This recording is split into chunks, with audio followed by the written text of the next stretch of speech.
que eu vejo agora, quanto à inteligência artificial, é muito mais uma busca em tentar entender o que é aquilo. Eu vejo muita gente curiosa, e logicamente isso gera curiosidade, mas gera uma situação também de muita gente, de muitas empresas tentando ter IA só porque tem que ter. Mas o que vale a pena ele pensar ter IA e o que não vale a pena ele pensar ter IA nesse momento? E a pessoa não sabe muitas vezes nem para que ela vai usar aquilo. Você subiria, Luiz, por exemplo, dados pessoais da sua empresa dentro de, por exemplo, um chat GPT ou um Gemini para fazer uma análise de um balanço real seu? Então, não. Matemática faz muito mais sentido o computador, porque que nem você trouxe, aí ela decorou a conta. Agora, quando a gente tá falando de análise, né, ter ali um super revisor de leis, revisor de normas, parâmetros, aí entra então Sim. como algo essencial ali para poder estar auxiliando no dia a dia do contador. Sim.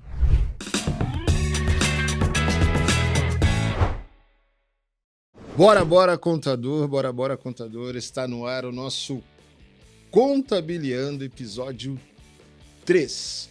E hoje nós vamos falar exatamente, eu vou continuar seguindo a regra, tá? Nós não vamos quebrar o padrão de ensinar você, contador, você, contadora, que ainda tem a desculpa de que, olha, eu não consigo gravar, eu não consigo gerar conteúdo. Eu tenho muito repertório, sabe? Eu sei demais. Inclusive, eu sou melhor, Caio, que aquele influencer. Sabe aquele que fala de consultiva, consultando não sei o quê, ou aquele que tem um summit contábil, ou aquele... Quantos comentários, assim como dono de agência, eu ouço de empresários contábeis espetaculares que realmente têm muito repertório, mas não coloca para fora e gasta esse repertório falando, sabe o quê? Mal de pessoas que encararam as câmeras, foram para cima do palco e colocam para fora a sua mensagem, estão fazendo, sabe o quê? Transformando o universo contábil. Coisa que você que está parado não está fazendo. E se você tem medo de falar com o público em geral sobre a sua mensagem, é por isso que o seu cliente, e nós vamos falar muito sobre isso hoje, quando tem um problema difícil, dificilmente ele vai falar assim, eu preciso falar com o meu contador. Ele vai procurar um advogado, ele vai procurar um consultor, um advisor, alguém do mercado que ele julga mais capacitado que você, porque você não mostrou o seu repertório para ele. Ele não sabe que você tem o dado que pode mudar a empresa dele. Então eu vou continuar no mesmo modelo dos episódios anteriores, mostrando para você que existem recursos, mesmo que você esqueça aquilo que você vai falar. De repente você tem tanto conteúdo, tanta coisa, você está tão obeso de informação, porque conhecimento não aplicado é só informação. Então você está tão obeso de informação que você não sabe como estruturar e colocar isso para fora. Mas hoje nós estamos com um especialista que vai mostrar para você como é fácil estruturar. Talvez não tão fácil, mas como é simples. Se você se dedicar, como você consegue estruturar, inclusive a informação que você precisa colocar para fora. Então, no primeiro episódio nós lemos no celular. No segundo você conheceu o teleprompter. Agora você vai conhecer o tablet ou o iPad. Tá vendo aqui, Esse é o meu tablet, o meu iPad, que tem toda a abertura e todo o roteiro do episódio aqui, para que nós não venhamos cometer nenhuma gafe. Isso é o que o William Bonner faz lá no Jornal Nacional. Isso é o que o apresentador do Fantástico faz e todos os grandes comunicadores fazem. Se você prestar atenção, inclusive nos discursos do Senado ou de qualquer evento importante, as pessoas leem os seus discursos para não errar. E é sobre isso. E se errar, tá tudo bem, gente. Sabe por quê? Porque o que importa é a mensagem que você quer levar. Ok? Então, sem medo de julgamentos, sem mais delongas, depois o pessoal aqui se vira para editar essa entrada tão longa. Aí é um problema do Flávio e da galera do estúdio, porque nós vamos tocar o nosso Contabiliando de hoje. E hoje, antes de falar de IA, de dados e estratégia, a gente precisa falar sobre gente. Gente que acorda cedo com uma dúvida real. Será que eu vou dar conta? Eu tô falando de gente empreendedora, tá, gente? Nosso convidado de hoje é pai, é marido, é professor, é atleta e sim, ele também é PhD em Inteligência Artificial e Tecnologia. Mas o que impressiona não é o título, é a disciplina que une cabeça, corpo e coração para criar sistemas que pensam. Olha isso, gente. Será que eu me enganei? Não se revele ainda, por favor. Sistema que tentam prever o que pode dar errado antes de tudo desabar. E aí você pergunta, mas inteligência artificial é para mim? É para o meu escritório? Se você ainda usa planilhas de Excel, usa ERPs gratuitos, se ainda faz boletos em sistemas abertos na internet, se ainda vive resolvendo ontem enquanto o amanhã está batendo a sua porta, a resposta não está na ferramenta ou na tecnologia. Sinto muito em dizer isso. Está na sua capacidade de continuar decidindo mesmo quando tudo diz para você parar. Quando tudo diz para você travar. Sim, eu sei que você quer crescer, que quer sair do sufoco, que quer faturar mais, que quer ser referência, talvez até ser bilionário, como aqueles dos podcasts que você costuma assistir. Seja o Primo Rico, seja o Lázaro do Carmo, seja quem for, você adora assistir podcasts de bilionários porque você tem a intenção de chegar lá. Isso é sensacional.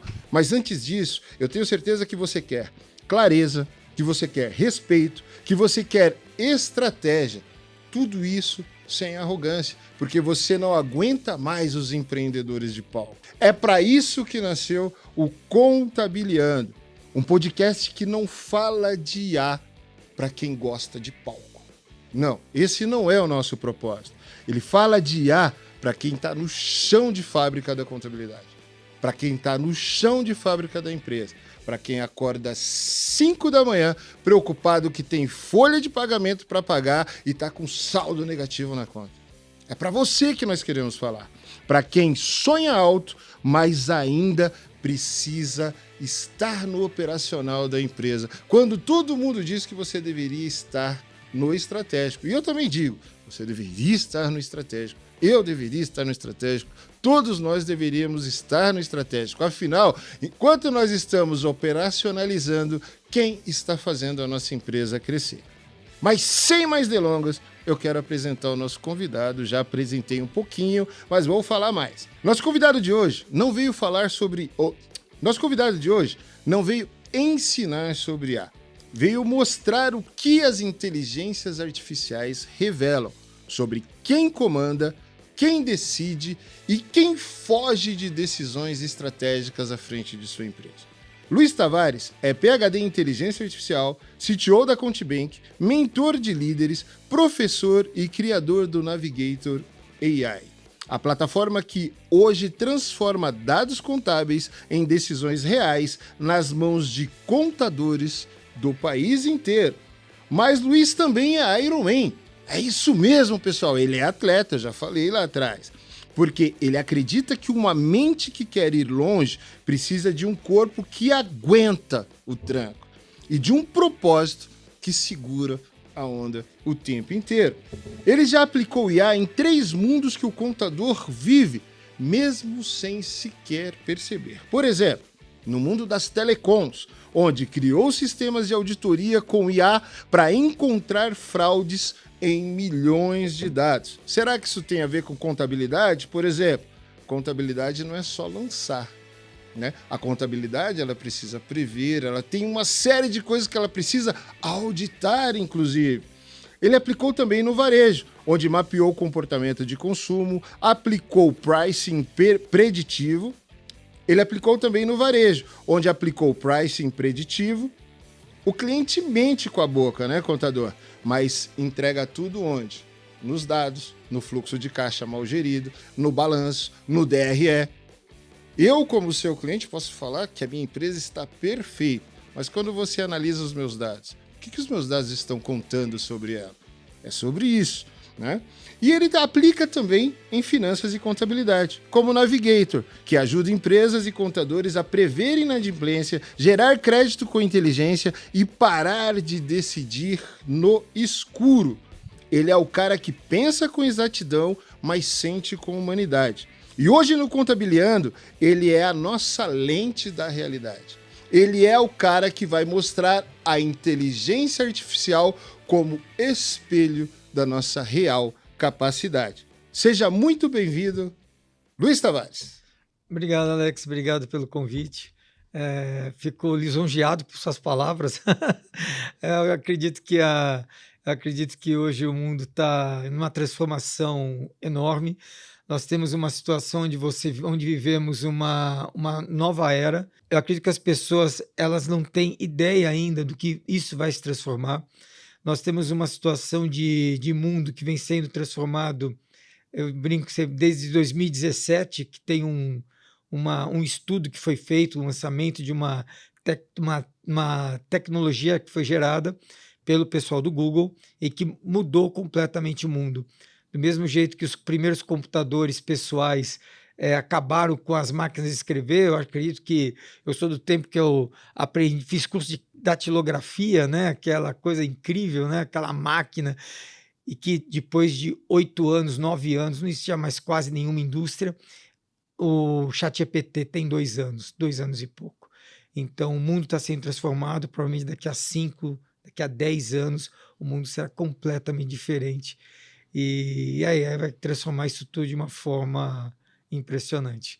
Então, nós estamos no começo, gatinhando, estamos estudando muito, acho que o mundo inteiro estudando, o mundo inteiro experimentando coisas.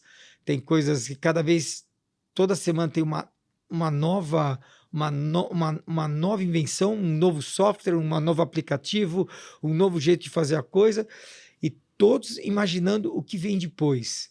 E isso talvez gere angústia para muitas pessoas, oportunidades para outras, e assim, estamos vivendo uma revolução.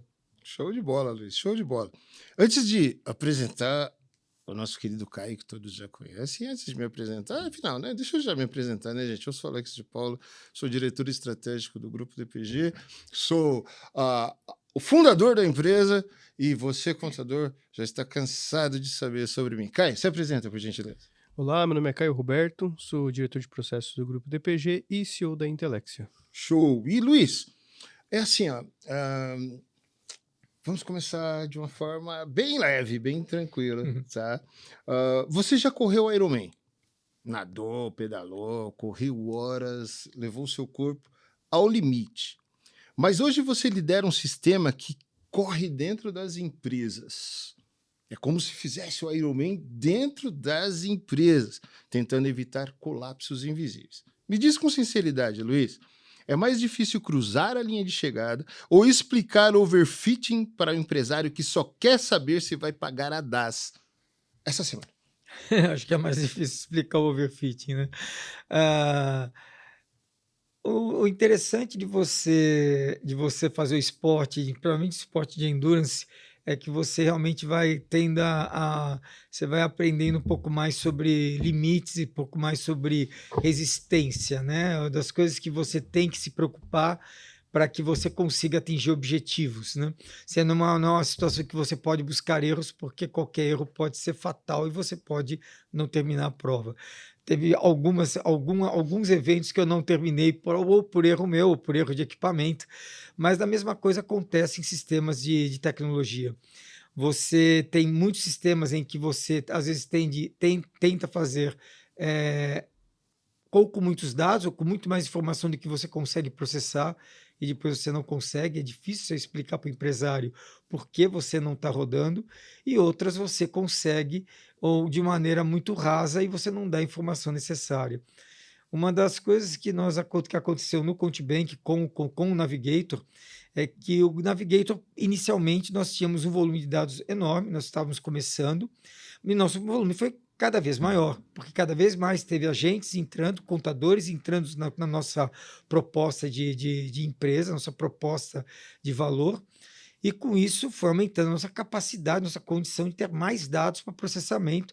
E quando nós passamos de 50 mil empresas, nosso sistema deu a primeira queda, a primeira falta de capacidade de processamento com a tecnologia que nós estávamos usando naquele momento. O curioso, e isso é uma das coisas que eu estava comentando na hora que eu iniciei, todo dia surge um novo evento, um novo sistema, uma nova tecnologia, uma nova máquina, a velocidade aumenta dos processadores. Eu lembro quando o pessoal falava no começo, a todo ano dobra o processamento, a velocidade de processamento. Hoje acho que é muito mais do que o dobro de um ano para o outro. E nós tivemos que buscar uma nova tecnologia, uma nova estrutura, e hoje a gente roda com quase 150 mil empresas. É difícil porque muitas vezes a pessoa fala para você, mas não estava funcionando, e a pessoa não entende que às vezes o problema é muito mais complexo de infraestrutura, é muito mais complexo do que às vezes as pessoas conseguem entender. Você sempre faz aquelas analogias, né? Imagina, né? Você tem um carro que anda a 150 quilômetros por hora, só que você vai para uma viagem de 500 quilômetros, você quer fazer aquela viagem em uma hora e meia. Não vai fazer naquele carro, né? Então você tem que começar a buscar ideias que a pessoa possa entender, mas mesmo assim, às vezes as pessoas escutam você e falam: Meu, não é possível, deve ter outro Não, jeito. mas a gente vai aprofundar um pouquinho no Navigator. Mas assim, Luiz, antes da gente ir no Navigator, você colocou, né, que às vezes é mais fácil correr o Ironman do que explicar o overfitting ali para o empresário, exatamente essas nuances que acontecem nos bastidores ali no background que as pessoas não estão vendo de fato. Mas assim, uma coisa que muita gente tem dúvida, antes da gente entrar um pouquinho nessa área um pouco mais técnica, é exatamente assim, Luiz, o que a gente quer saber de você hoje? Qual a verdade mais incômoda que, por exemplo, as IAs generativas hoje revelam sobre os empresários? Vamos entrar numa área mais conceitual um pouquinho, para depois a gente entrar na área técnica. Então, diante de tantos cenários, de tanta tecnologia surgindo, de tantas IAs generativas e tanta coisa sendo falada na internet, é um bombardeio de informação o tempo todo. O que, na sua vivência como empresário, como professor, como mentor, como CTO do Conte Bank, que lida com tanta gente, tanto o empresário lá na ponta, quanto o contador que está ali mediando essa relação, né? O que essa tecnologia, essa coisa que nós chamamos de inteligência artificial, talvez nem devesse ser chamada assim, revela sobre o empresário brasileiro, principalmente o empresário contábil? O que eu vejo agora, quanto à inteligência artificial, é muito mais uma busca, às vezes as empresas buscando, o empresário buscando tentar entender o que é aquilo. Eu vejo muita gente curiosa, e logicamente isso gera curiosidade, mas gera uma situação também de muita gente, de muitas empresas tentando ter IA só porque tem que ter. E a pessoa não sabe muitas vezes nem para que ela vai usar aquilo. Não é um produto de prateleira, não é algo que você vai usar inicialmente porque aquilo automaticamente vai melhorar muito a minha empresa. Não vai. Ela vai, talvez, ela pode ser, inicialmente, ela vai ser utilizada para eficiência, melhorar a qualidade, mas muito mais ainda na parte de informação, não tanto na parte da execução das atividades que a empresa já faz. Às vezes as pessoas confundem muito, o empresário confunde muito, achando que a AI vai substituir todo mundo. Não é assim, não funciona desse jeito. Vai sim, muitas vagas, muitos tipos de empregos vão ser, uns vão desaparecer realmente, assim como desapareceu o datilógrafo, né? Mas muitas outras formas de trabalho, outras formas acabam surgindo por causa da AI, mas eu vejo o empresário brasileiro ainda muito escutando falar, tentando entender, dizendo que faz, tipo, eu tenho que fazer porque eu não posso não estar fazendo, mas muitas vezes ele não sabe nem para que ele está fazendo aquilo. É comum em novas tecnologias acontecer esse tipo de situação. Não ia ser muito diferente do que acontece, né, com a AI. A questão maior só que a AI, ela, as pessoas primeiro precisam entender bem, aí depois o lado técnico a gente vai entrar melhor depois, mas entender melhor o que é, para poder saber realmente o que fazer e como realmente utilizar de uma forma que possa ser realmente útil. Antes de passar para o Caio, só uma colocação então. Você acredita que tem muitos empresários mais atrasando os processos de sua empresa, tentando já jogar essa responsabilidade de decisões em modelos de inteligência artificial diretamente, do que acelerando o seu negócio se ele estivesse no comando, usando somente como um copiloto ali mesmo, só para gerar informação? É aquela questão da eficiência e eficácia. Ela gera uma eficiência operacional, mas ela deixa muito a desejar ainda na questão da eficácia? Eu acho que o comentário é bem esse mesmo, porque uma coisa que tem que ser entendida, a gente estava conversando um pouco antes de começar, o, uma coisa é estatística e a outra coisa é matemática. Muitas das atividades das empresas são atividades matemáticas, são coisas que não são estatísticas, não é uma probabilidade daquilo acontecer. Até eu gosto de usar muito exemplo: 1 mais 1 vai ser sempre igual a 2. Não tem uma probabilidade de ser maior que 2 ou menor que 2. Você tem como usar a estatística para várias coisas, mas quando você sabe exatamente a fórmula que tem que ser aplicada, não faz sentido usar um machine learning, né? Um aprendizado de máquina ou mesmo uma inteligência artificial para algo que você tem como fazer o certo, o preciso. Uhum. Então, realmente, muitas vezes as pessoas na busca de eu tenho que usar AI para tudo. Não, tem coisas que AI não sabe. E basicamente também AI, muito da AI não sabe matemática. Todos esses processos de linguagem são papagaios quando se trata de matemática. Eles falam soluções matemáticas que eles aprenderam. E não porque ele sabe fazer aquela conta, ele decorou aquela conta. Né? O aluno que decora um dia antes a prova do dia seguinte. Né? Uhum. É bem isso que acontece. Show. Luiz, antes até de eu seguir aqui com uma pergunta mais específica, eu gostaria de pegar um gancho nessa resposta que você acabou de dar, e até para ficar mais prático, né, pro contador que tá assistindo a gente aqui, para ele já ir pro escritório dele e já começar a refletir sobre isso no dia a dia dele. Você conseguiria passar pra gente, pode ser de uma maneira até bem mais genérica, bem mais ampla, mas o que vale a pena ele pensar TIA e o que não vale a pena ele pensar TIA nesse momento? Bem, a contabilidade é uma coisa, é uma área muito matemática, né? É débito e crédito, são aplicações de, de leis, né? De impostos e cálculos. Eu vejo que a IA em escritórios contábeis ela pode ser muito mais utilizada quando quando se trata da aplicação de verificação, de auditoria, de aplicação de regras. Tem empresas que são que obrigatoriamente tem que ter seguro, tem empresas que obrigatoriamente pagam seguro, um imposto A ou B e a outra não, e muitas vezes por talvez não ter um pessoal ou tão bem treinado, ou talvez por um erro, negligência, se tem uma falha e se faz uma contabilização de algo, ou se faz uma emissão de uma guia, algum pagamento de maneira errada. Isso talvez a AI realmente tem uma grande possibilidade de entrar para fazer essa verificação, porque você tem como definir padrões, e aí você explica para a AI quais são os padrões, e antes de você fazer a efetivação dos lançamentos, a efetivação de geração de pagamentos ou de outros encargos, você tem como fazer uma verificação automática de AI.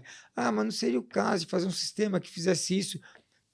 Sim e não. É que uma coisa que acontece muito nas empresas, que às vezes e vocês veem isso muito na contabilidade, o contador que se especializa em médico.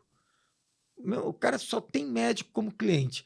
O cara é um fera naquilo. Ele não pega outro, porque ele se especializa a tal ponto que se ele pegar talvez uma outra área, ele cometa erros. mas ele sabe exatamente o que tem que fazer na área médica. Talvez a AI ajude ele, então, a ele ser mais amplo, ele ser muito mais contador de uma maneira mais ampla e ter possibilidade de ter mais clientes em várias áreas, porque ele vai ter a AI ajudando ele no gerenciamento das coisas que têm que ser efetuadas para cada área.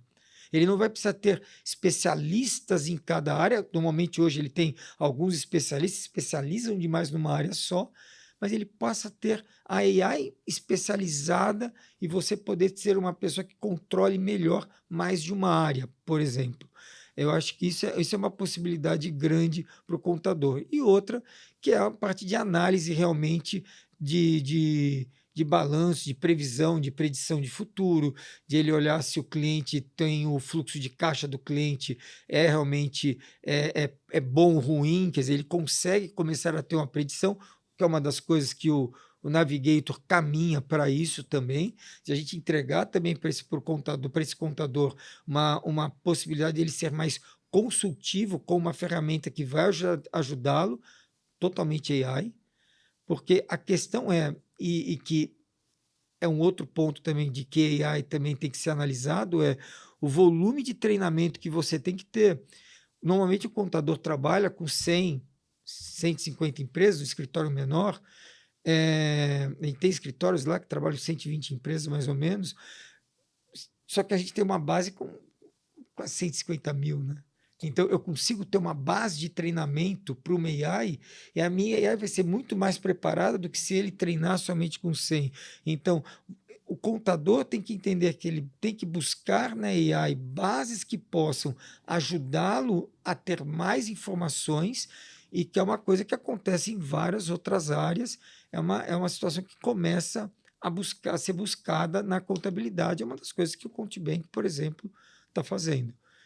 Nós temos a nossa base de treinamento para fornecer para os contadores uma precisão consultiva maior, porque eu sei o que vai acontecer com a empresa se a empresa continuar com aquele modelo de negócio que ela está trabalhando. Show. Então, só para concatenar as ideias aqui, basicamente, papéis ali de cálculo, né? Que nem você trouxe pra gente, né? Existe a diferença entre matemática e estatística. Matemática faz muito mais sentido o contador, porque que nem você trouxe, aí ela decorou a conta. Agora, quando a gente tá falando de análise, né? Ter ali um super revisor, revisor de leis, revisor de normas, parâmetros, aí entra então Sim. como algo essencial ali para poder estar auxiliando no dia a dia do contador. Sim. Perfeito. E aí, trazendo agora outra dúvida também você é um cara que está imerso, né, estudo sobre IA, tá acompanhando tudo que sai, até para poder trazer novidades, como você mesmo trouxe do Navigator, vai trazer um pouco mais para a gente, mas você está imerso sobre o que está acontecendo, o que tem de novo no mercado, o que tem de novo para auxiliar o contador. Minha dúvida agora é quais as precauções que a gente tem que tomar. Tem algo que você vê que pode ser prejudicial se tratando de IA? Tem algo que você vê que é necessário ter uma atenção a mais? A gente falou bastante, até nos últimos episódios, sobre a questão de segurança da informação. Mas pode ser até dentro disso ou além disso. Tem algo que você também vê que é importante colocar ali um ponto de atenção? O problema grande de qualquer análise, qualquer sistema que está te dando respostas treinadas, primeiro saber a base de treinamento que foi feita, né? E quando você não tem essa certeza, é um passo de preocupação que você vai ter que, sempre quando você tem um tipo de resposta, você vai ter que verificar se aquilo procede, se aquilo realmente tem fundamento. Não é difícil você ver textos errados do próprio ChatGPT ou de outros, ou programas sendo gerados errados pelo Google Colab, porque ele erra, porque ele foi treinado com algo talvez de qualidade inferior. Para isso é que as empresas têm que sempre tomar um enorme cuidado quanto à utilização de AI, porque não é uma coisa acreditar no que ela simplesmente te entregar. Acho que é o primeiro passo. E para evitar isso, as empresas têm que tomar um cuidado em elas construírem as suas próprias bases de confiança e suas bases de verificações. O mundo ainda gatinha um pouco nisso, mas ainda vai melhorar muito esse tipo de processo. A auditoria é sempre a questão, e é uma coisa que a gente que trabalha em banco, né, e eu trabalho em banco há mais de 30 anos para bancos, E uma das coisas que a gente sempre vê em banco precisa ser auditável. Então, quando você não tem algo que é possível de ser auditável, você sempre tem que ter um cuidado muito maior para usar. Você subiria, Luiz, por exemplo, dados pessoais da sua empresa dentro de, por exemplo, um chat GPT ou um Gemini para fazer uma análise de um balanço real seu? Então, não. Isso é uma situação extremamente complexa, porque não existe a segurança, não existe a certeza de que esse seu dado somente vai ser usado por você. Então, isso é uma das coisas que você tem que ser sempre muito cuidado. Uma das coisas que até para que o mundo até está ficando divertido, certas coisas, hoje existem vários centros de notícia, inclusive, por exemplo, o New York Times e outros, eles estão fazendo nos seus sites labirintos para tentar prender a AI. A AI, ela vai, eles, as ferramentas de informação, elas continuam tentando pegar essas informações de forma gratuita em sites, em repositórios de dados, e esses repositórios começam a fazer armadilhas para tentar desviar ela para uma área, tipo a brincadeira que falam no gado, né? O boi de piranha, né? Você deixa ali porque ele vai ficar somente ali e você não consegue, você consegue não deixar ela ser treinada com seus dados. E o pior, vai alimentar aquilo que ela veio buscar com dados errados, né? Exato.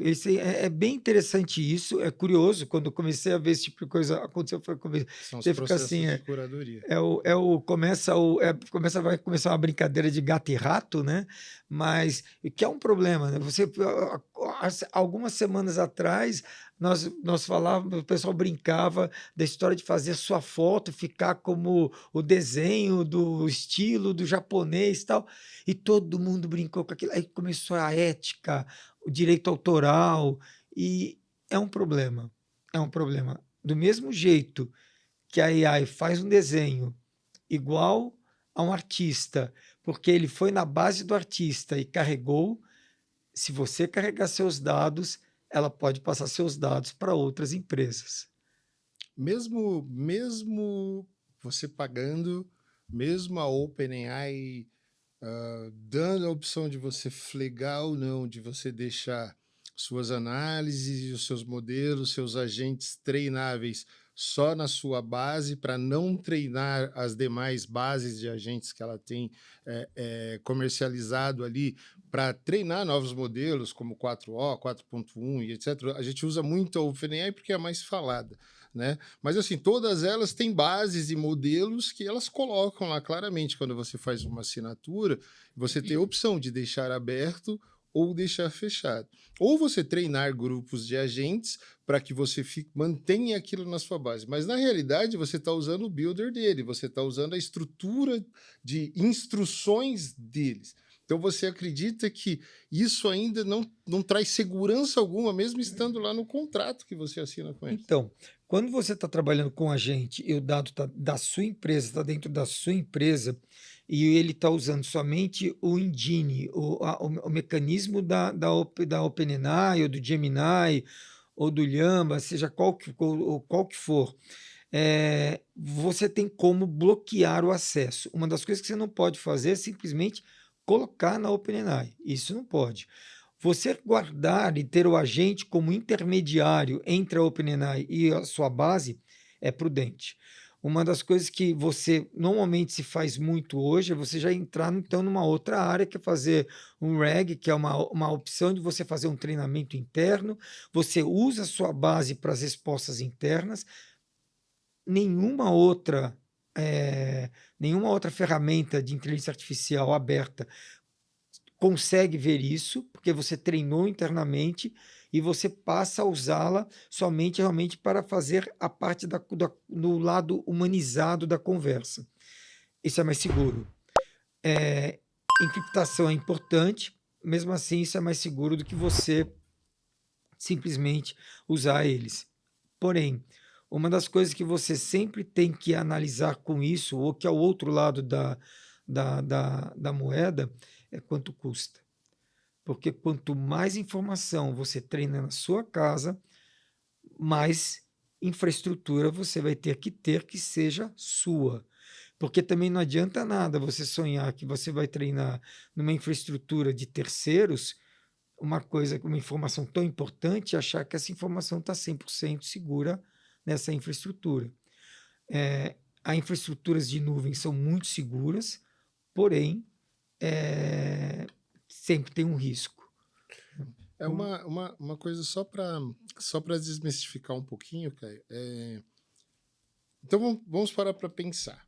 Nós começamos falando do empresário, do contador que assiste os podcasts dos bilionários, dos grandes influencers, os caras que já chegaram lá, que dizem que o empresário de verdade ele precisa saber ler o DRE, tem que andar com o DRE embaixo do braço, tem que saber fazer gestão de pessoas, tem que ter alta performance, tem que fazer uma série de coisas para ter o dado da sua empresa em mãos e saber como fazer a gestão de forma adequada. Mas esse cara vive o caos na empresa dele. Então vamos parar para pensar, 94% das empresas brasileiras são pequenas e médias empresas, que o cara talvez não tenha esse recurso para criar um reggae, para criar uma estrutura de servidores parruda ali, para que ele possa hospedar os seus próprios modelos e utilizar a base dos agentes só como intermediária para trazer essa inteligência para ele, porém não deixa nada armazenado ali. Então, para esse cara, nós discutimos até bastante nos episódios anteriores, Luiz, exatamente sobre isso. Porque o que mais se ensina hoje, por exemplo, no mercado contábil sobre inteligência artificial, tomando alguns cuidados, logicamente, cara, é seguro. Sobe lá o balanço, sobe, porque se você não fizer, o seu cliente vai fazer. E tem muito empresário fazendo, porque está sendo ensinado isso, basicamente, que pode se subir, principalmente quando você tem, por exemplo, você vai treinar um grupo de agentes ou um agente dentro do próprio GPT Builder, onde você abre a área de configurações, você tem os actions ali, você tem os templates, então você pode interligar APIs, você pode interligar uma série de coisas, e acredita-se muitas vezes que o seu dado está seguro ali dentro. Aí o cara fala, assinatura de um GPT Plus, $20, eu vou gastar aí em torno de uns R$100 e poucos, ok, eu consigo estudar, fazer meus cursinhos aí de inteligência artificial, que todo mundo vai ensinando tal, ou que os próprios influencers do mercado contábil vão trazendo pessoas para ensinarem eles a fazerem isso, e aí esse cara, ele não tem condições de fazer essa infraestrutura. Mas com essa colocação sua de que ele não consegue também ter segurança no seu dado, ele não consegue nem ter segurança que o dado que está sendo gerado ali realmente real, muitas vezes, porque se ele treinou mal o agente dele, ou se ele cometeu alguma falha no treinamento do agente, nós sabemos sobre abstrações e alucinações e etc., que aquilo é a realidade. Por isso que matemática e estatística, aí volta o repertório do cara que está o adulto na sala, como nós já falamos também aqui algumas vezes, o repertório dele que vai dizer se aquilo está correto ou não. Mas como que esse cara vai fazer, então, para poder já avançar num lado de uma contabilidade mais consultiva se ele não tem esse recurso financeiro, Luiz? O problema maior que eu acho que da contabilidade consultiva é um passo anterior, né? Que eu acho que é a questão de você ter problema de ter dados suficiente para você conseguir treinar uma AI para ela ser consultiva. Uma coisa que você usar, estou usando o ChatGPT, estou colocando direto a contabilidade, ele faz a análise. Tudo bem, ele está comparando com o quê? Com quem? Né? Quer dizer, você não sabe como aquilo foi treinado. Como foi feito, como nós fizemos no CountBank? Eu tenho lá aquelas 100 e tantas mil empresas, eu tenho um treinamento muito maior, uma capacidade de informação para comparação e análise para o contador muito maior do que o contador vai ter sozinho. É aquela história que eu comentei, o contador tem 100 empresas, 150, um escritório de contabilidade pode ter 500 empresas, mas ele nunca vai conseguir ter uma massa crítica mínima para ele conseguir ter informação suficiente para ter resposta com qualidade. Nessa hora, o melhor, e o que eu vejo realmente, não, logicamente, não puxando, né, para o meu lado, mas é você confiar em algum repositório, confiar em um time que esteja trabalhando seriamente para isso, e você então entra nessa estrutura junto, e que você acredita que esse pessoal vai estar te dando uma informação melhor, porque, primeiro, são empresas brasileiras, estou usando o KINAI, estou fazendo separação por setor, estou fazendo separação por estado, separação por país. Venhamos, o restaurante no Nordeste não dá para comparar. Aliás, o restaurante em São Paulo não é comparável com nenhum restaurante em nenhum quase lugar em outra cidade do país. Por um monte de itens, né? Aluguel, o valor do aluguel, o valor de faturamento. Não tem como comparar. Só que se você tem 10.000 restaurantes numa base de dados, para comparar, do estado inteiro, do país todo, é muito melhor do que você ter apenas seus 100, 200, 100, 10. A análise, situação parecida, análise de documento de processos jurídicos, né? Hoje tem uma AI que chama Harvey, é uma das melhores do mercado, estão falando. Uma das melhores do mercado. Bem, não sei se eu posso falar um nome, né? Pode falar. Pode. Então, continuar então. Quem falou foi meu filho, advogado. E ele falou, pai, é incrível, o negócio acerta num nível fantástico. Dá para você, então, pegar um processo que você tem de uma empresa e colocar no ChatGPT ou no Gemini e achar que vai ser melhor. Aquilo foi treinado para analisar processos. Tem muitos processos sendo analisados. Assim como no nosso caso, assim como nós temos base de dados estruturadas para poder analisar qualquer setor da economia brasileira. Nós temos hoje na nossa base, eu diria, uma radiografia de quase todos os setores da economia dentro da nossa base do Contibank. Então, que eu entendi que você disse, então, para clarificar isso para o empresário. Muitas empresas como o Contibank e outras empresas brasileiras estão investindo muito em tecnologia para fazer análise jurídica contábil de uma série de dados das empresas brasileiras, analisando KINAI, CFOP, uma série de questões que precisam ser, por exemplo, customizadas dentro de um ERP que gera dados para que essa contabilidade seja realizada, ok? E aí você tem uma massa crítica muito forte. E essas empresas, por terem volume, elas trabalham com escala, porque suas soluções acabam sendo disruptivas. Exato. E não tem um custo tão alto, muitas vezes mais barato do que a assinatura de uma OpenAI Pro, por exemplo, que custa em torno de R$1.100, R$1.200, ok? Que o cara acha que está tendo a maior solução no mundo, mas que faz a mesma coisa que o de $20 faz. A única coisa é que ele tem uma capacidade de processamento maior ali quando ele faz interação com um determinado modelo dentro de um chat. Mas as respostas são as mesmas. Sim. Então, o que você está dizendo é o seguinte, que o contador ele deveria procurar, principalmente esse que tem menor condição financeira nesse momento, alguma tecnologia que já está sendo treinada para que ele possa avançar e ter realmente dados que sejam dados que vão trazer uma inteligência real para o negócio dele, para que ele possa ser realmente consultivo. Sim. Bem hoje, teve o lançamento, o pessoal da AI Brasil vai ter um congresso no final de outubro. Eles fizeram o lançamento hoje, às 11 horas da manhã. Estava vindo para cá, escutando o lançamento do evento.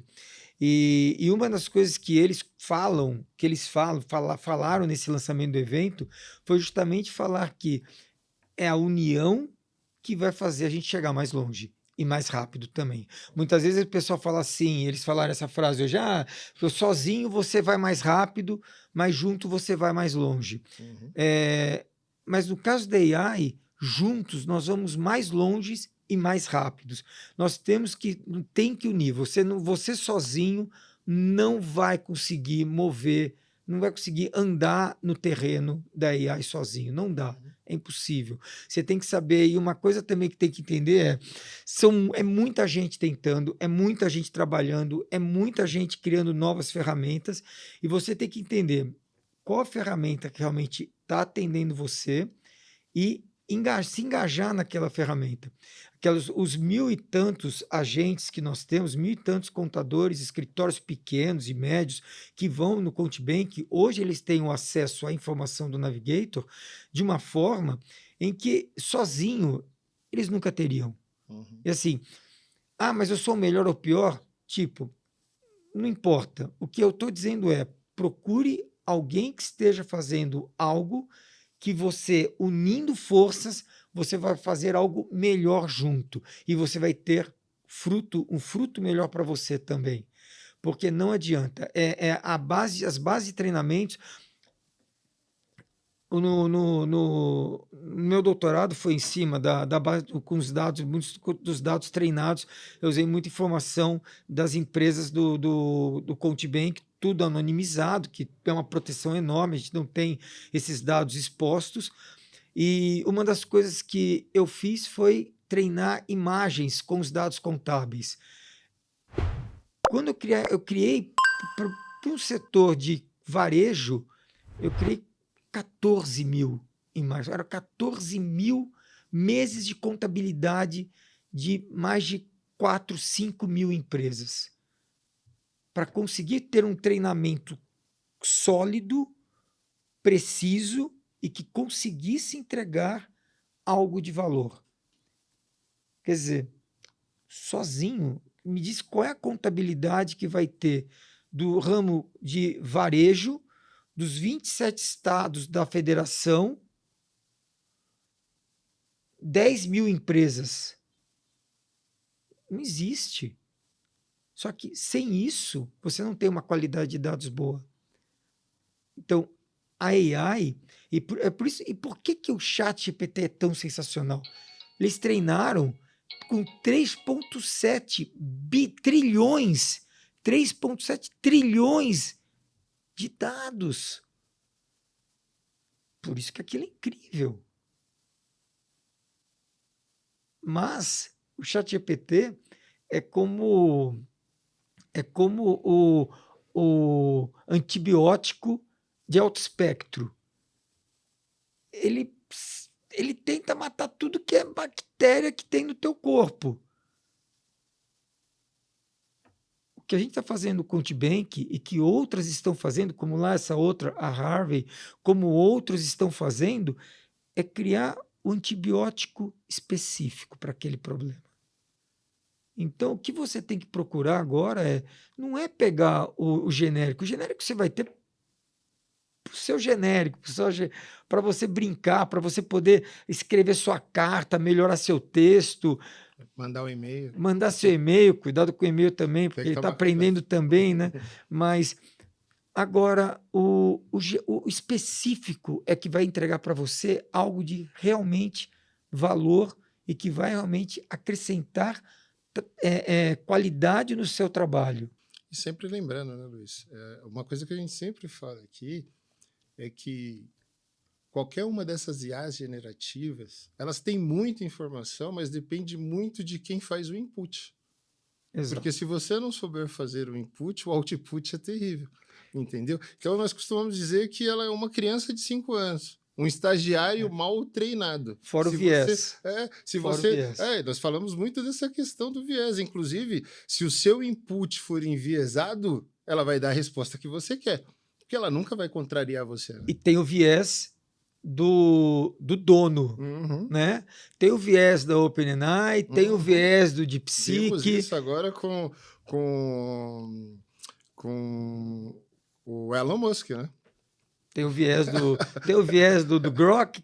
Todas essas plataformas têm o viés. E tem que ser entendido que o mundo, a grande guerra do mundo hoje é guerra de informação. Eu posso passar para vocês alguns sites de universidade europeia, que do Brasil nós não acessamos. Você tem que ligar uma VPN, Uhum. ou nos Estados Unidos, ou na Europa, para você poder acessar o dado. Uhum. Tem dados em universidades americanas, não vou citar, não vou colocar nome aos santos, mas eu tive em universidade americana e que você recebe uma informação, você chega no Brasil, você tenta acessar e não consegue. Uhum. Aí você tem que acessar uma VPN americana para acessar o dado. Ah, mas é só ligar VPN? Então, quantos acessam? Quantos têm uma VPN? Quantos sabem fazer isso? Uhum. É uma coisa simples, mas a grande maioria nem sabe que Nem sabe o existe, que é nem sabe o VPN. que é VPN. Uhum. Sabe? Então, é uma situação complexa isso. O mundo começa a tentar entender o seguinte: quando o OpenAI responde para mim, através do ChatGPT, uma minha pergunta, a minha dúvida é: essa mesma pergunta seria respondida do mesmo jeito em outro país do mundo? Provavelmente não, Tá. porque eles têm a análise crítica de aonde a pessoa está, qual é a cultura da pessoa, como é que é o tipo. Você pode falar para ele que, então agora eu sou um norte-americano que pensa, e ele vai te responder de outra maneira. A gente vê um exemplo muito claro disso nas agências de turismo, né? Essas empresas que trabalham com milhas e trabalham com promoções de viagens, por exemplo, né? O mesmo hotel tem um valor aqui no Brasil, ele analisa a cultura, por exemplo, de uma cidade mexicana com poder aquisitivo menor do que São Paulo, e se você compra passagem para ir para o mesmo local, ele paga muito mais barato que você devido à condição de lá e à condição daqui, devido a essas análises de consumo e perfis, né, de pessoas. Então, sabe o que é curioso nisso? Que eu vindo de Uber para cá, o motorista ele tinha um cartão do Uber, e aí ele começou ele falando das corrida de Uber que muda o preço e que às vezes ele não quer, que ele fala que se você não aceita, daqui a 1 minuto pode ser que o Uber te mande a mesma corrida te pagando mais por aquela mesma corrida. Uhum. É curioso isso, porque não é que tem uma pessoa lá dentro, é um sistema de predição monstro, é um sistema Uhum. de inteligência artificial, é muito mais um sistema preditivo, muito mais de machine learning, mas que ele está fazendo cálculo o tempo todo analisando se ninguém está querendo por esse preço, ou melhora, piora, e ele está o tempo todo fazendo isso. E outra, ele analisa inclusive o perfil do consumidor que está Sim. disposto a pagar. Sim, ele falou para mim uma coisa assim, eu falei, pô, teve uma corrida que eu aceitei por R$ 60, e depois eu vi que os caras cobraram do passageiro 160. Uhum. E eu falei, cara, olha que coisa de maluco, não é mais um percentual. Assim, eu experimento quanto eu estou cobrando, experimento quanto eu estou pagando, deu match, Uhum. não é mais, não, vou te cobrar 3% ou 5% ou 10% do que você conseguir, das suas corridas que você fizer. Não, eu vou ganhar o quanto eu conseguir ganhar. E eu boto uma inteligência artificial enorme para ficar fazendo cálculo o tempo todo, para ficar analisando se eu posso aumentar ou diminuir, quando eu posso aumentar e quando eu tenho que diminuir. Isso daí foi muito revelado no filme O Dilema das Redes, por exemplo. O seu perfil de consumo de mídia social revela quem você é de fato, né? Então, desde o seu perfil de consumo, da forma que você consome os anúncios, até a forma que você entra, o tipo de conteúdo que você vê, faz com que essas informações sejam passadas para empresas, para que elas possam oferecer cada vez mais os seus produtos para você, porque sabe que você vai comprar. Um exemplo disso é a compra desses portais chineses. Eu tenho pessoas muito próximas a mim que estão viciadas nesses portais chineses, porque falam, cara, mas é tão baratinho, é tão baratinho, é tão baratinho, só que quando vai ver no cartão de crédito no final do mês, é um rombo gigantesco, porque comprou tanta coisa e muitas vezes nem recebe, exatamente pelo perfil de consumo e aquilo que ele clica, né? É incrível como o marketing hoje ele chega no estágio em que vem sendo pregado há um bom tempo já, que é a personalização one-to-one. É você saber o que você vai vender para a pessoa pelo preço que a pessoa vai pagar. E cada vez mais tem estruturas de dados, capacidade de treinamentos e capacidade de inteligência para fazer esse tipo de análise. Já existe há muito tempo em outros países a etiqueta eletrônica. A etiqueta eletrônica do supermercado é um caso típico. isso aí. Se você pode, teoricamente, aumentar e mudar o preço dos preços da tua gôndola o dia todo, durante o dia. Uhum. Porque o perfil da pessoa que vai comprar de manhã é diferente do perfil da pessoa que entra para comprar à noite. O cara que entra às 8 horas da noite para comprar uma garrafa de vodka, ele está indo numa festa, ele vai pagar qualquer valor por aquela garrafa. Enquanto, se uma pessoa for comprar, vai botar no carrinho uma garrafa de vodka às 2 da tarde, tudo bem, vai que o cara é pinguço, né? Tal. Não, o cara, ele tá escolhendo pelo preço, Uhum. porque ele não está com pressa, ele pode comprar pela internet, ele vai olhar na internet. E aí você vê a mesma garrafa de vodka custando R$ 40 ou 80. É absurda a diferença. Uhum. Nós Então, vimos isso agora acontecer no próprio iFood, né? Com sim, a maquinona. Então, é uma máquina de cartão de crédito que é basicamente um ERP que analisa o seu perfil como consumidor, tanto no iFood quanto em qualquer restaurante que você frequentar que utiliza a maquinona para analisar o seu perfil de sabe, consumo de gastronomia. sabe, É Alex, impressionante, cara. Alex, uma coisa que eu vejo muito também, assim, eu brinco porque eu fiz meu mestrado em mídias sociais. Eu fiz uma análise de como identificar as tribos eletrônicas que a pessoa tem. Se a pessoa gosta de Nike, ou se a pessoa gosta de Adidas, ou se a pessoa gosta de chocolate, se a pessoa gosta de tênis, se a pessoa gosta de futebol, de basquete, são os lovers. O que a pessoa adora. É incrível como as pessoas têm padrões. Uhum. E você consegue criar estruturas para ensinar para a máquina como ela identifica esses padrões e quais são eles.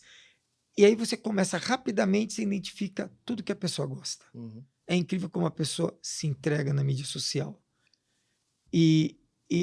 Mas tem como eu não me entregar? É só não usar. Só não usar. Então, assim, Viva desconectado. você se entrega. Aí quando a gente vai para teorias de consumidores e teorias de seres humanos, né? Os seres humanos normalmente só gostam de ler aquilo que eles têm afinidade. E assim, só 15% dos seres humanos conseguem ler coisas que não têm afinidade. Uhum. Então, assim, é curioso isso. E são padrões. Na academia, tem artigos e artigos acadêmicos falando sobre comportamentos do consumidor, comportamentos de empresários também. Uhum. Tem um pessoal muito sério estudando empresas de pequeno porte, empresas familiares, como tomam as atitudes, como é que a sucessão dessas empresas, sabe? Tem professores estudando isso de maneira muito séria aqui no Brasil. Até porque nós estamos falando de 1/3 do PIB, né? Sim, Que está no limbo ali, jogado, sim. e que ninguém está prestando atenção. E que são normalmente cuidados por contadores em escritórios de contabilidade é, fora de dentro porque a empresa muito grande, ela tem o contador dentro de casa, Uhum. mas a grande maioria dessas empresas todas tem um escritório que faz a contabilidade para eles. Uhum. E esse cara é um termômetro, ele está lá, ele tem todas as informações. E muitas vezes a família que gerencia naquele feeling por causa do relacionamento, porque conhece todo mundo, mas uma hora muda as pessoas, né? E muda, e tem a sucessão, e existe sucessão que é bem feita, e tem sucessão que não é tão bem feita. Quanto dessas sucessões são realmente utilizadas as informações racionais que estão lá na contabilidade? Uhum. Até porque vivemos num bombardeio de informações muito grande.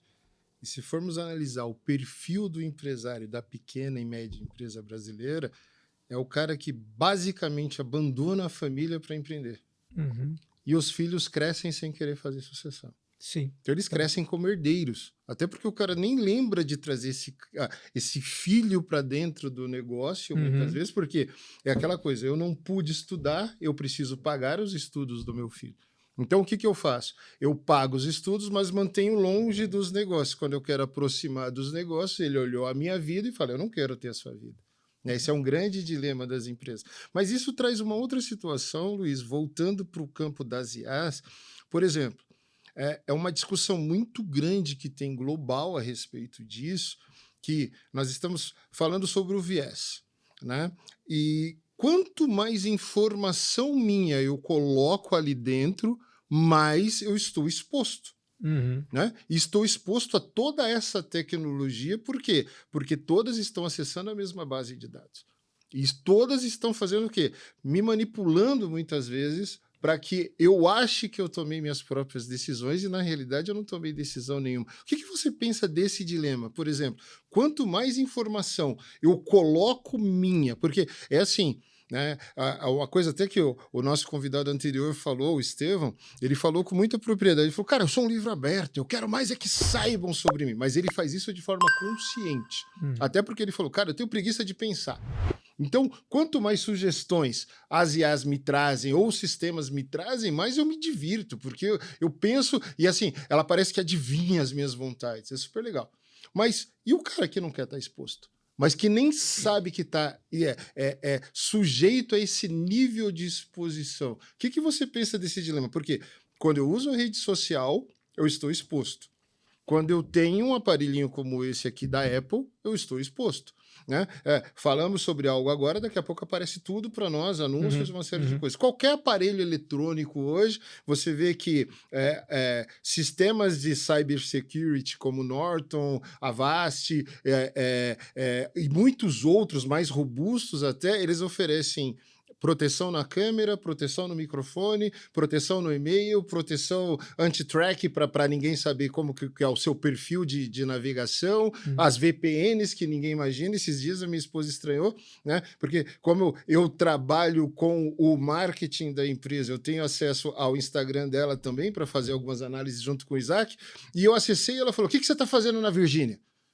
Porque alguém acessou da Virgínia, e aí eu fui olhar e era você, era a descrição do seu aparelho. Eu falei, eu não estou na Virgínia, eu estou aqui em casa, entendeu? Então, quer dizer, porque eu estava numa VPN, então eu estava apontando que eu estava lá em Richmond, na Virgínia, entendeu? Eu atendo clientes lá, eu queria entender um pouquinho do costume da região, então navegando como se eu estivesse lá, porque isso é totalmente possível, isso é legal pra caramba, você precisa ter um conhecimento mais profundo, mas você está muito exposto, e cada vez mais exposto, Luiz. E o que isso traz de risco, por exemplo, para esse contador que está colocando... Novamente, nós vamos entrar nessa questão da segurança dos dados, porque isso é muito importante. O que traz de risco dele expor o cliente dele sem o cliente dele saber? Então, é uma coisa complexa quando existe muito aí a ética de tudo isso, né? Porque é muito mais ética aí do que realmente lei, porque a LGPD é lei de proteção aos dados de pessoas, pessoa física. Ele não atinge pessoa jurídica. Só que o grande problema muitas vezes é que na contabilidade você tem dados das pessoas jurídicas que interagem com aquela empresa. O contador corre um risco nessa hora do problema de vazar dados de salário são dados que são sensíveis, né, referentes às pessoas e que tem que ser tomados realmente um cuidado.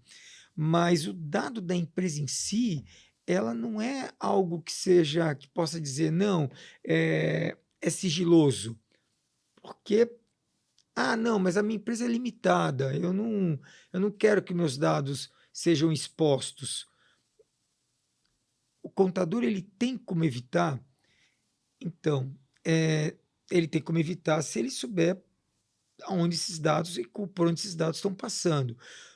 Quando nós temos uma situação de pegar dados, no nosso caso, no ContBank, a gente tem um cuidado. Eu tenho um trauma muito grande, eu sou extremamente neurótico com essa parte de segurança, então eu tenho um cuidado monstro que entra já faz encriptação, já não sei o que, já protege, porque o dado não vai sair pelo meu lado, pela minha empresa. Agora, o contador dentro da empresa dele, ele fala assim, você fala, mas ele está carregando dado, ele tá transferindo os dados para outras empresas. Cara, a maioria dos problemas de vazamento de informação nem está nos sistemas.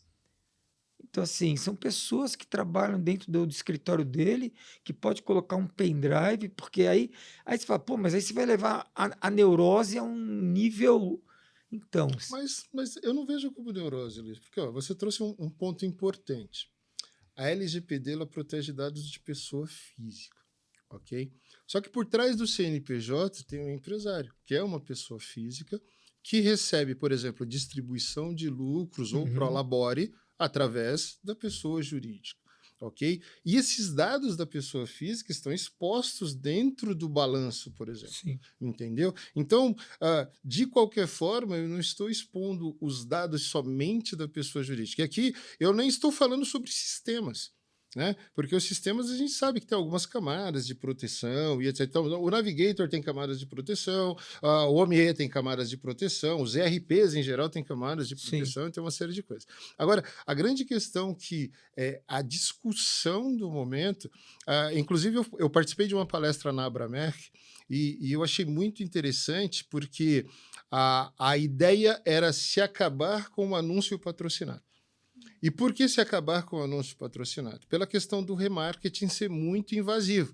Porque a partir do momento que um browser de internet ele fornece o meu perfil de navegação para a empresa dele poder me seguir o tempo todo com o anúncio dela, ela está fornecendo meus dados.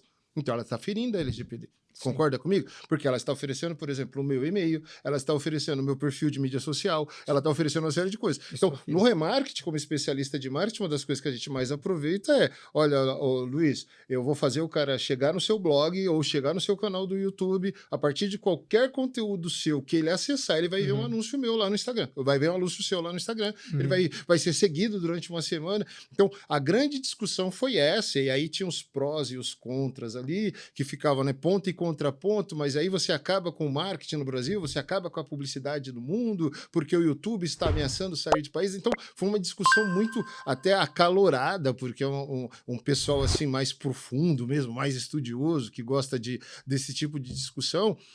Porém, a gente vê isso acontecendo hoje de forma muito escrachada. Né?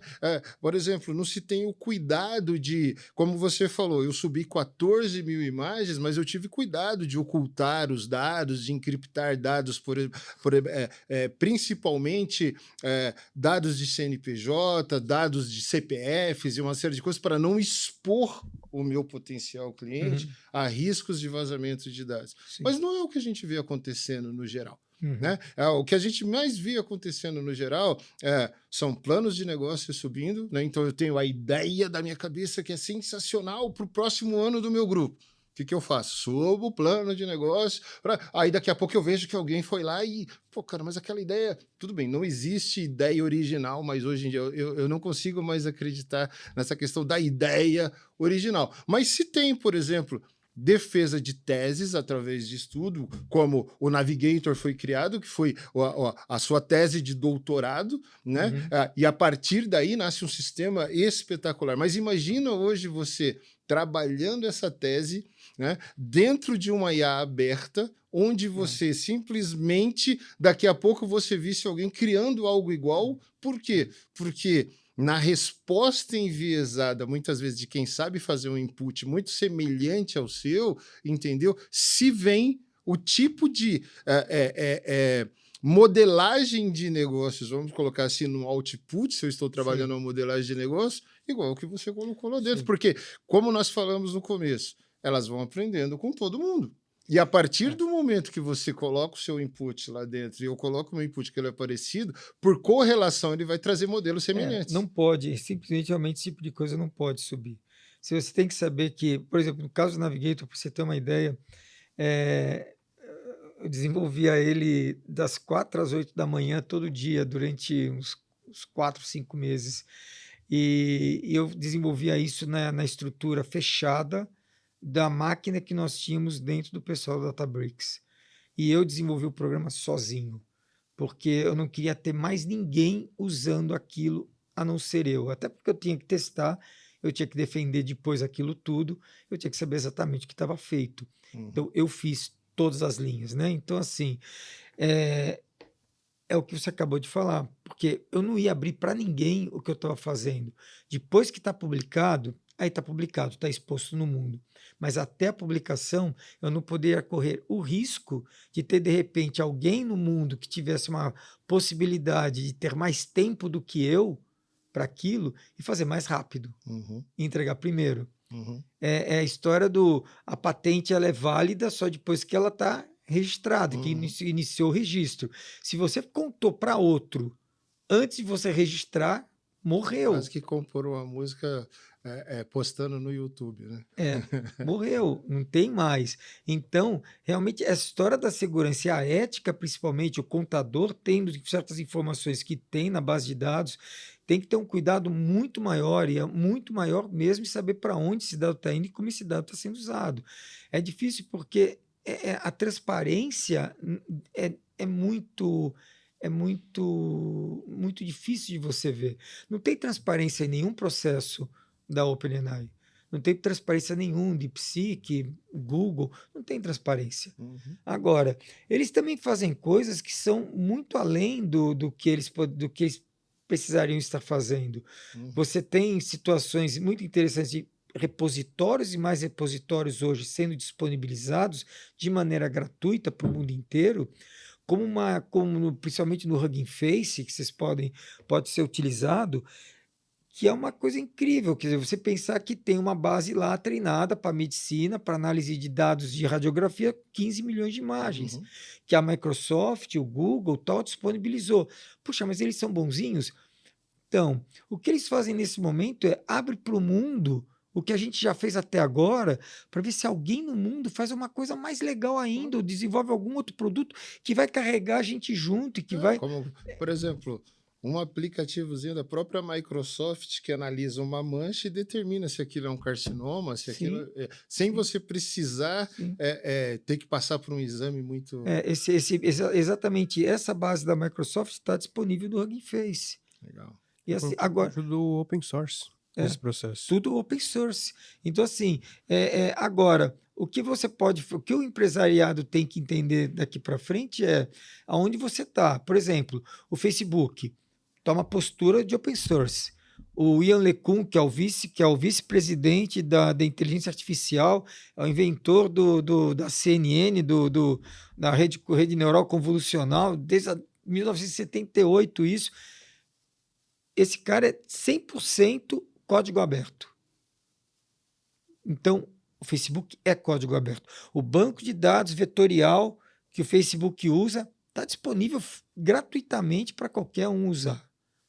Eles lançaram há menos de um mês, se eu não me engano, a nova versão do Llama e já para o pessoal baixar para poder testar. Sim, Exato. nós vimos agora o que o Google acabou de fazer com o Flow e o VO3, exatamente.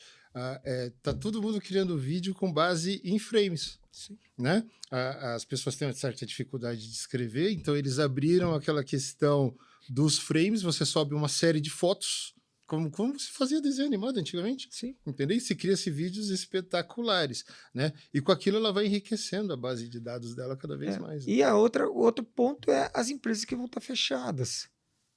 Né? E assim, aonde você está nisso? Se você quer ter uma empresa fechada, se você não quer seus dados, se você não quer se expor, você tem que tomar todo o cuidado que existe para fazer com que seus dados não Mas entrem em você entrou vazamento. num aspecto bem legal. Acabei monopolizando aqui, Caio, desculpa.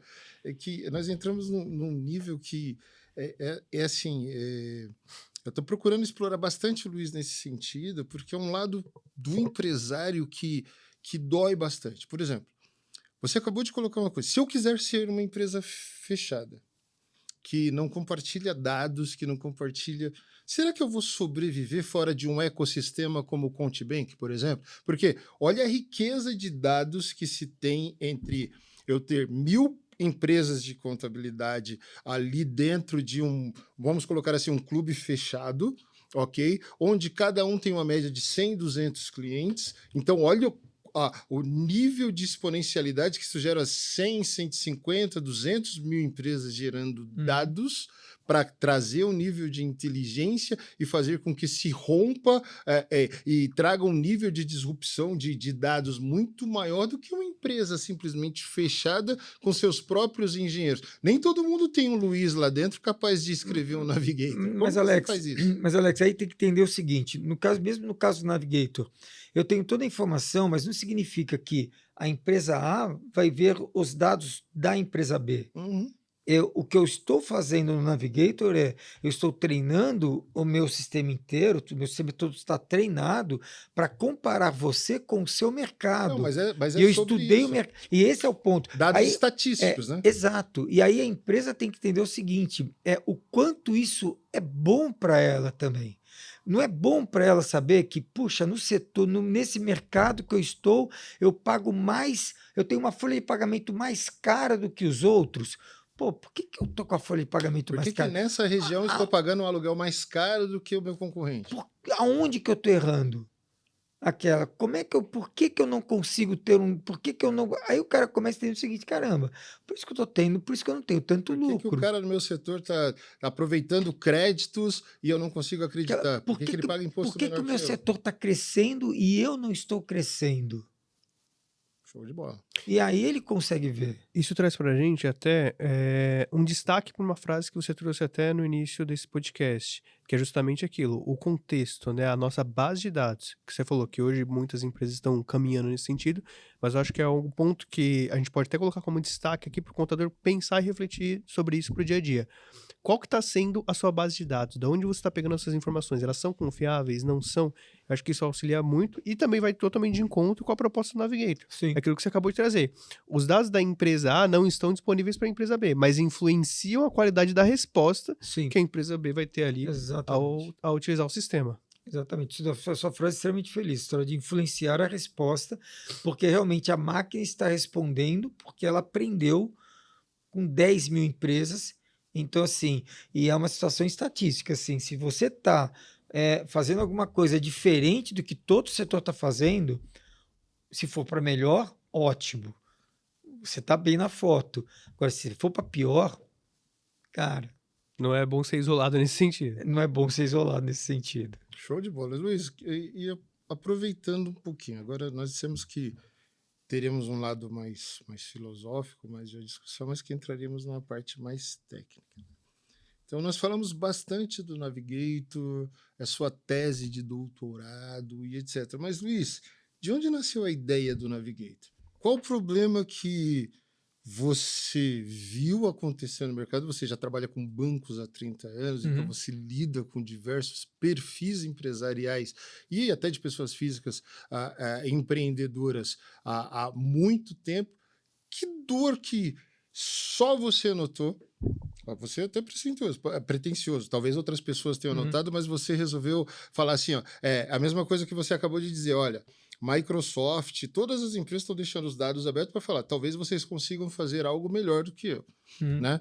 Então, é o seguinte, o que você notou que outras pessoas não notaram nesse universo dos bancos digitais, por exemplo, que você falou, cara, eu posso apoiar ao micro e ao pequeno e ao médio empresário brasileiro e ao contador com uma geração de dados que ninguém consegue gerar para resolver essa dor? Então, primeiro é divertido assim, a dor da conta a dor do banco em si, normalmente dor de banco é basicamente uma, que chama risco. É cálculo de risco, é verificar qual o risco que eu tenho de fazer negócio com uma determinada empresa, com uma determinada pessoa, qual o risco que eu tenho de perder dinheiro com esse negócio. E aí a ideia, quem trouxe a primeira ideia da dor e a ideia do conceito do Contibank, que é o Érico, que você conhece. O Érico, o Érico é um gênio. O Érico aliás, o Érico é divertido, vou falar aqui da história, a parte, como é que diz, atrás da cena, né? O Érico, ele é doutor também, ele tem doutorado em mais de um doutorado, inclusive, e o Érico teve na minha banca. E eu lembro quando o Érico fez a mesma pergunta, mas de onde você tirou a ideia de fazer desse jeito? Assim, o Érico me trouxe uma dor. E o Érico, quando trouxe a Dora, ele falou também assim, cara, eu quero abrir um banco que eu vou trazer o contador, eu vou trazer informação. O que você acha que dá para fazer com isso? Puxa, a gente consegue analisar melhor. E aí a gente começou a conversar e eu cheguei, cara, acho que eu sei o que fazer, eu acho que eu tenho uma ideia. E começou a ideia embrionária, até construir a ideia de sair por uma imagem e tudo mais, fazer uma parte visual. E o divertido disso é que a grande questão que hoje a gente enxergava, que a gente via como um grande problema no mercado é, toda vez que você vê análise de risco, todas as empresas que analisam risco estão olhando o passado da pessoa. É como se você estivesse indo num sentido, mas você está sentado contra o sentido. Deixando um rastro, né? Você está olhando para trás. Você está vendo, a pessoa não pagou, ó, e a pessoa atrasou, e a pessoa tal. Mas você não está olhando o que está acontecendo com a empresa da pessoa. O que a gente faz com o Navigator é virar essa cadeira. Eu quero que o cara esteja olhando para onde a empresa está indo. E quando eu crio o sistema, a ideia era, eu quero fazer a predição. Eu quero saber se a empresa tem, qual é a saúde financeira dela e qual é a probabilidade dela fechar em 1 ano, 2 anos. Vou emprestar dinheiro para ela em 6 meses. Ótimo, pode, porque existe uma probabilidade da empresa que está indo mal em 3 anos, do jeito que ela está indo. E como é que eu faço isso? Base de dados. São mais de quase 800 milhões de registros contábeis numa base de dados. Eu ensino uma AI como ela vai enxergar essas empresas. Eu mostro para ela várias empresas, tudo que está acontecendo em várias empresas.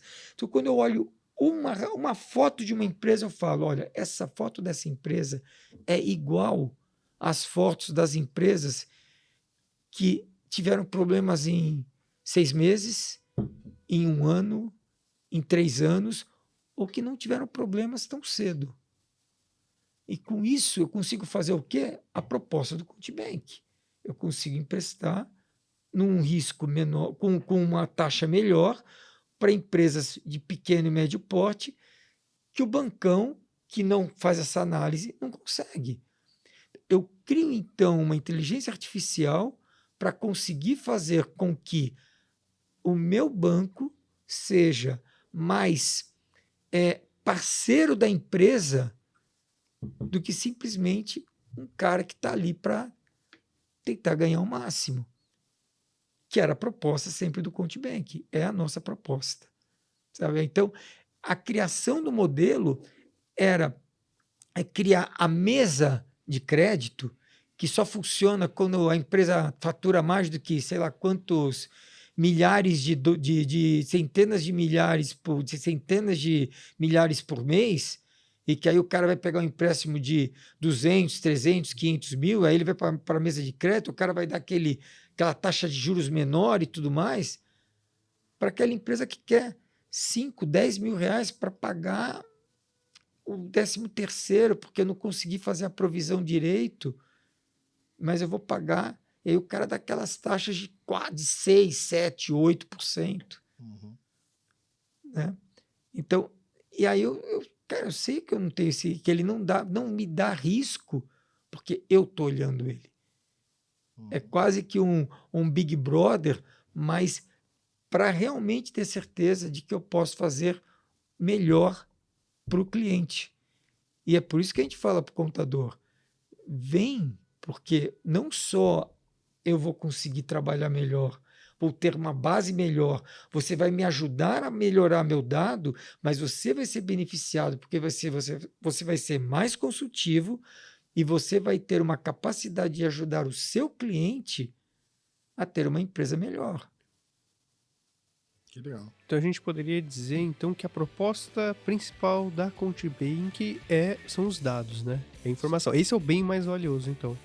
Sem sombra de dúvidas. Perfeito. E aí, então, só para trazer, né? Para poder. O grande diferencial desse modelo é pegar a informação refinada ao máximo com o contador, ali na ponta, que ele tem a vivência ali com o empresário, e aí você consegue trazer, né, o crédito facilitado para quem pega direto com a Contibank. Resumindo, seria dessa forma. Sim. E aí eu gostaria de saber também, quais foram, assim, a gente sabe, para lançar um sistema tem toda a parte, né, de teste, tem que rolar pro deploy, aí pode dar teste, pode dar erro, né, nas primeiras tentativas, aí tem que voltar, tem que fazer uma amostra com uma quantidade limitada ali de clientes para poder ver se a proposta vai dar certo. Como que foi esse processo? Teve muitos erros no início? Como que foi esse processo até chegar no que é o Navigator hoje? A gente chegou a rodar a base toda 3 vezes, né? Que eu falo porque rodar a base toda significa rodar os 800 milhões de registros, tudo de novo, para reestruturar novamente com uma nova alteração. E foram umas 3 vezes que a gente acabou. A última vez foi com 130 mil empresas que a gente teve que retreinar tudo, porque nós mudamos alguns parâmetros para melhorar a qualidade da informação. Hoje a qualidade da informação realmente está até que relativamente bem grande. Mesmo assim, ainda tem sempre processo de curadoria o tempo todo. Mas esse é o nosso trabalho, né? Foi mais ou menos como você colocou no começo, né, Luiz? Existe o background. Então, por exemplo, cara, eu tinha uma base que tinha uma capacidade de processamento de dados que depois ela não suportou. Uhum. E a partir dali já foi... Não vou dizer que foi um erro de cálculo, mas começou a se processar mais informações do que o previsto. Sim. Né? Acabar sendo um erro não intencional, mas que aconteceu. É uma brincadeira assim que a semana passada eu estava fazendo alguns testes com multimodal e eu de repente peguei uma base muito grande, coloquei no meu Maczinho lá em casa e o Mac travou. Eu nunca tinha visto ele travar. Ele ficou travado, falei, cara, ele tá travado. O que eu fiz? Aí eu fui verificar e os caras falaram, você não vai conseguir rodar na máquina só CPU, porque para rodar isso você vai ter que ter uma GPU. E eu não tinha, tipo assim, vontade maluca de comprar uma GPU para ter em casa, mas não é um brinquedinho barato, né? E assim, cara, a gente o tempo todo você está desafiado, o tempo todo você tem mais informação, o tempo todo você vai ter problema. Hoje, quem colocou o Contibank, o Navigator no Go, e eu brinco que quando eu rodei o Navigator, o primeiro modelo, o segundo modelo, quando ele travou, e eu fiquei muito preocupado, porque eu falei, o negócio não vai rodar. Quando a gente descobriu a Databricks, a gente foi para o Databricks, a gente colocou toda a infraestrutura lá, a empresa tem uma estrutura fantástica de inteligência artificial também. Quando nós colocamos o nosso modelo, eu coloquei o meu modelo e rodou, o que passou na minha cabeça era, voltei para o jogo.